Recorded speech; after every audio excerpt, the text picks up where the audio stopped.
Pessoal, finalmente a última matéria que a gente vai ver em clínica médica. Foi bastante coisa, ainda tinha bastante coisa para passar, se fosse o caso, mas muita coisa vocês vão aprender na prática, não tem jeito, tá?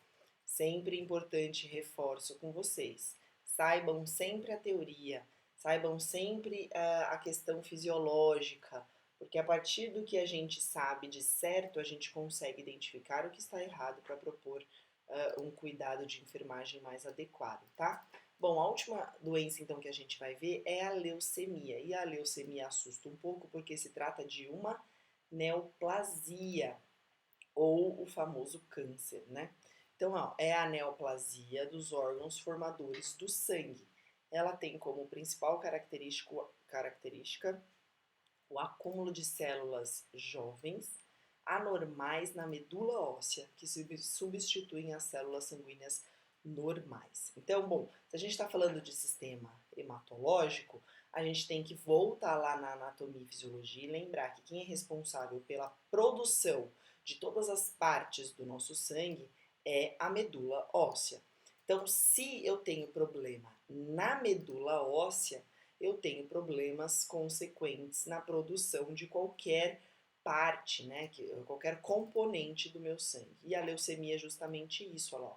Ela faz com que a medula óssea não consiga produzir adequadamente as células do nosso sangue. Então, a leucemia é o câncer do sangue. É correto falar? Não, é um câncer de medula óssea, mas é a medula óssea que faz a produção de todo o sangue, tá? Ela é uma neoplasia, por isso que é câncer, né? Nova, neo é nova, plasia célula. Então são células novas, mas disfuncionais. O que é isso? É uma célula nova, é uma célula jovem, mas ela não sabe o que ela tem que fazer. Por quê? Porque ela não é daquele local adequado. Então o câncer normalmente é isso. Há o acúmulo de células novas, mas células que não sabem o que tem que fazer porque elas não fazem parte daquele sistema. Então é uma neoplasia e é maligna. Normalmente leucemia é maligna, tá? Qual é a causa lá? Não existe uma causa conhecida, podem existir vários fatores associados, como exposição à radiação, substância química, ou anomalia genética, ou presença de uma deficiência imune, ou só fator genético pode ser a causa de uma leucemia. Então não há como dizer para vocês que há uma causa conhecida quando uma pessoa é diagnosticada com leucemia, tá?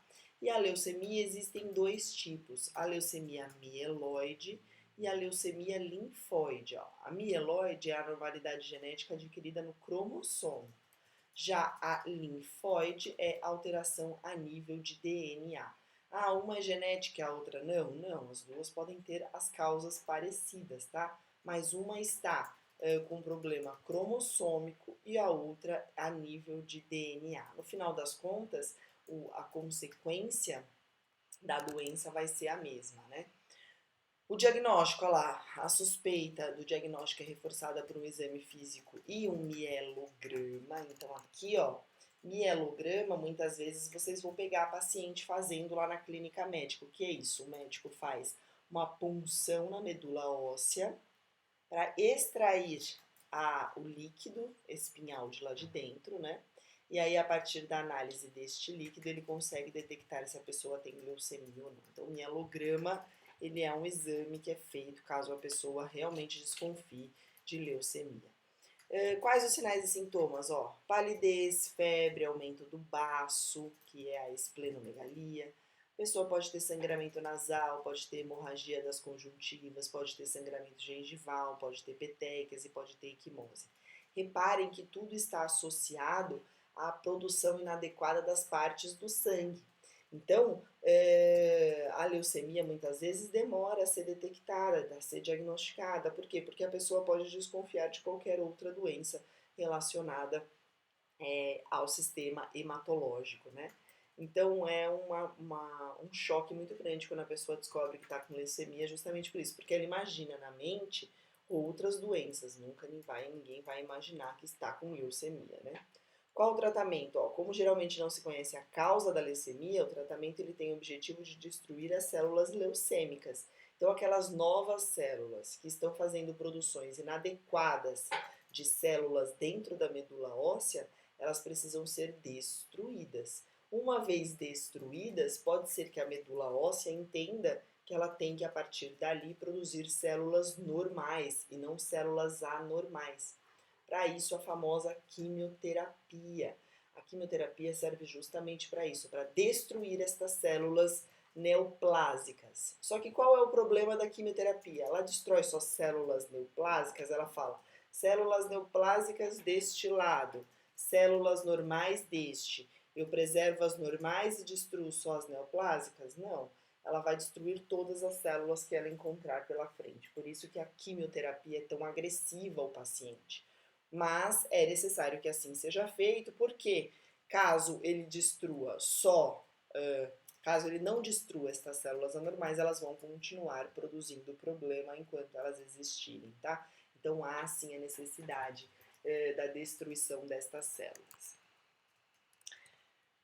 Eu não vou falar especificamente da quimioterapia, da radioterapia, porque não é um setor que vocês vão fazer estágio agora, é um setor bastante fechado, bastante restrito, porque é necessário que seja funcionário com experiência para trabalhar nesse local. Quando a gente fala de quimioterapia, a gente está falando de um paciente com a imunidade deprimida.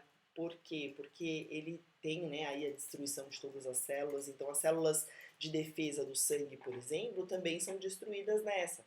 Assim como é destruída as células de sangramento, de coagulação, assim como é destruída a hemácia, tudo é destruído. Então, o paciente ele é considerado um paciente com imunidade baixa numa situação crítica. Então, normalmente são selecionados funcionários já com experiência para trabalhar nessas unidades. Mas por que eu passo essa doença aqui na clínica médica? Porque às vezes o paciente interna para investigar e aí ele fica com vocês lá no setor de clínica médica até que ele descubra que ele tem a leucemia. Porque os hospitais que tratam câncer, eles têm alas separadas para tratar só pacientes com câncer. Então, se um paciente lá no Andaqui for descoberto com leucemia, ele vai ser transferido para a ala de pacientes com câncer, né? Que a gente chama de oncologia. Caramba, demorou para eu lembrar. Vai ser transferido para o setor de oncologia, tá?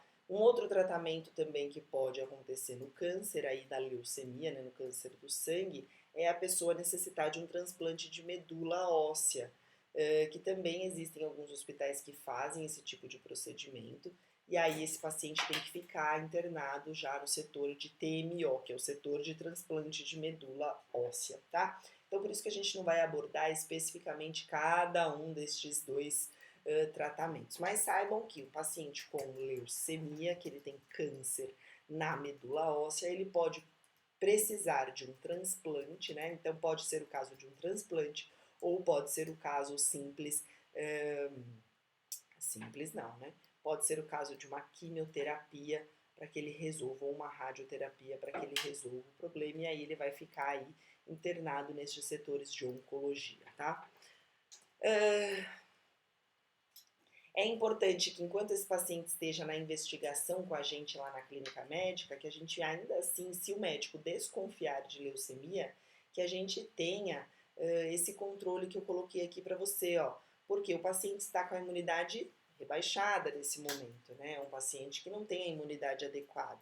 Então a gente precisa ter o controle muito bem da lavagem das mãos, orientar todas as pessoas. O próprio paciente numa condição dessa, ele já sabe, tá? Mas se ele ainda está investigando com a gente lá na clínica, é importante que a gente faça essa intermediação para ele nesse momento. Todas as pessoas que tiverem contato com ele estarão de máscara, isso porque ele está com a imunidade rebaixada e aí uma gripe para ele pode ser fatal. A gente vai orientar o paciente aos hábitos de higiene corporal dele, então auxiliar ele em banho e orientar que a cada refeição principal é importante que ele faça a higienização oral. A gente sempre vai tratar esse paciente em um quarto individual, ele tem que ficar em repouso nesse momento e conforme o diagnóstico for sendo visto, né, for sendo apresentado ao paciente, é importante que a gente esteja ali para sanar todas as dúvidas. É lógico que vocês, nesse momento, não vão conseguir sanar a dúvida de ninguém, por essa razão é que vocês provavelmente nunca farão estágio no setor de oncologia, mas os profissionais que estão ali dentro certamente têm esse papel de, aos poucos, auxiliando esse paciente na compreensão do seu tratamento, do seu diagnóstico, né? É lógico que isso já vai sendo tratado aos poucos, a informação do paciente sobre a perda do cabelo, a gente inclui a família nesse tratamento, a gente faz a administração de alguns medicamentos que são bastante específicos, principalmente nesses pacientes por dor, esse tipo de coisa, a gente pode adotar algum esquema especial para isso. A gente oferece uma dieta hipercalórica e hiperproteica em intervalos regulares porque há tendência de perda de peso. A gente estimula então o paciente a beber água também por conta disso, ele já não quer mais, e observa e registra efeitos colaterais de quimioterápico e também de todas as medicações que o paciente está tomando ali. Então, mais uma vez, reforço, vocês certamente não vão cuidar de um paciente por longos períodos, né, que tenha leucemia, por exemplo, porque logo ele deve ser transferido para a ala que cuida só disso. Isso porque nesta ala todos os profissionais já sabem de todos esses cuidados que vocês estão vendo aqui, tá? Terminamos, como vocês estão vendo aí, acabou o final da nossa apresentação. Vimos todas as matérias pertinentes à matéria de clínica médica. Eu vou deixar para vocês o questionário aqui. A aula que vem nós temos a nossa prova final e na semana que vem, para aqueles que necessitarem, ainda tem a oportunidade de fazer a nossa prova de recuperação. Foi um prazer estar com vocês e logo em breve nos veremos lá na escola. Abraço, pessoal!